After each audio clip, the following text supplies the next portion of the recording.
ఎలాంటి చర్చకైనా నేను సిద్ధమని చెప్పి నారా లోకేష్ గారు పదే పదే చెప్పినా కూడా వాళ్ళు కావాలని గొడవకు దిగుతూ ఉంటాం నిజంగా చాలా దురదృష్టకరం అని చెప్పి ఈ సందర్భంగా నేను తెలియజేస్తాను.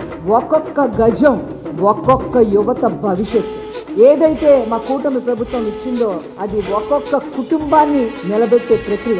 ఒక యువత భవిష్యత్తు ఉద్యోగాలే కల్పనగా ముఖ్యంగా ఐటీ సెక్టార్లో 4 లక్షల పైచిలుకు అందరికీ ఉద్యోగాలు రావాలి అని ఒక దృఢ నిశ్చయంతో నారా లోకేష్ గారు ముందుకు వెళ్తా ఉంటే అవాకులు చవాకులు పేల్తారా? మీకు అసలు మనస్సాక్షి ఉందా? మీలాగా మేమే ఋషికొండల ప్యాలెస్లు కట్టలేదే, మీలాగా ఎక్స్ఎంపీ విజయసాయిరెడ్డి కూతురికి ల్యాండ్ అలాట్ చేసి మేమే గోడలు కట్టట్లేదే. ఎవరికన్నా ఒక ల్యాండ్ ఒక ఐటీ సెక్టార్కి ఒక ల్యాండ్ అలాట్మెంట్ చేస్తే ఎప్పటిలోగా మీరు వస్తారు. ఏది చేసినా కూడా ఈ యొక్క యువత ప్రయోజనం కోసం రాష్ట్ర ప్రయోజనం కోసమే చేశాము అనే విషయాన్ని లోకేష్ గారు స్పష్టం చేయడం జరిగింది. అదే విధంగా వైసీపీ వాళ్ళు అది గమనించాలి అని చెప్పి ఈ సందర్భంగా నేను మనవి చేస్తాను.